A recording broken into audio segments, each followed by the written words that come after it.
Welcome to The Explainer. You know, every leader feels it at some point, right? That feeling of being pulled in a million different directions. Are you supposed to be fighting today's fires or planning for next year's challenges? Well, today, we're diving into a really powerful framework that shows how the best leaders, they don't just pick one role, they actually master all four at once. So let's kick things off with a big one, the question that really separates the good leaders from the great ones. It doesn't matter if you're running a tiny startup or a massive corporation. The question is, how do you build a system, a reliable system, for solving basically any problem that gets thrown at you again and again? I mean, let's be real. In today's world, leadership is problem solving. The market's always shifting, tech's always evolving, and there are new challenges popping up constantly. Just reacting, well, that's not going to cut it. You need a consistent, dependable way to stay ahead of the game. And that's exactly the toolkit we're about to unpack right now. So to tackle that challenge head on, the framework we're looking at says that every great leader needs to embody let's call them four distinct roles. You can really think of it as your essential leadership toolkit. It's all about having the right tool for whatever situation you're up against. All right, the first two roles are all about timing. They're like two sides of the same coin. On one side, you've got the reactive leader. This is your firefighter, right? Absolutely essential for handling those immediate crises as they blow up. But then, on the other side, you have the proactive leader. Think of this one as the stargazer, looking way out on the horizon, spotting challenges long before they get here, and getting ready for them. But just managing the timeline, past, present, future, that's not enough, not by a long shot. That brings us to the third role, the creative leader. This is the architect of the group. This is the person who doesn't just solve the problems right in front of them, but comes up with totally new ideas and new ways to move forward. You know, a brilliant idea is pretty useless if it just stays scribbled on a whiteboard, right? And that is exactly why this fourth role is so critical, the innovative leader. This is the engineer, the builder.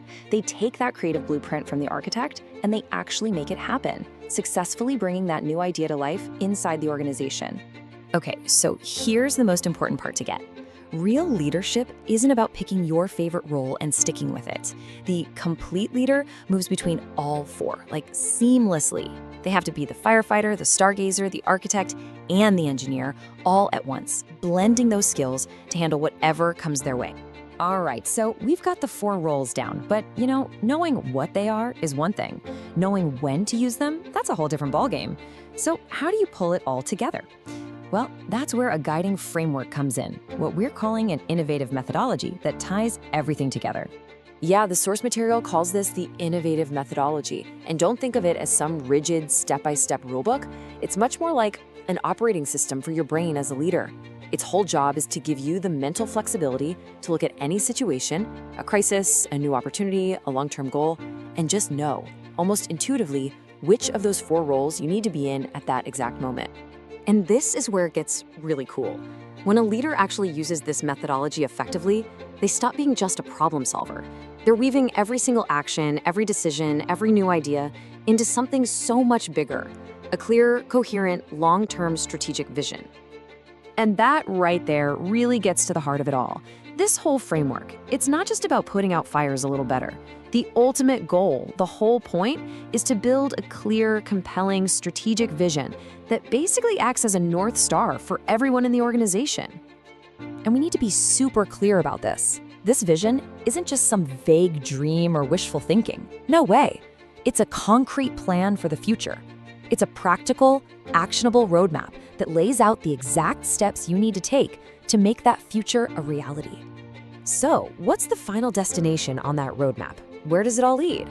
Well, it leads directly to the one thing every organization is chasing: sustainable growth. This is the moment where that abstract art of leadership turns into real, tangible, measurable results.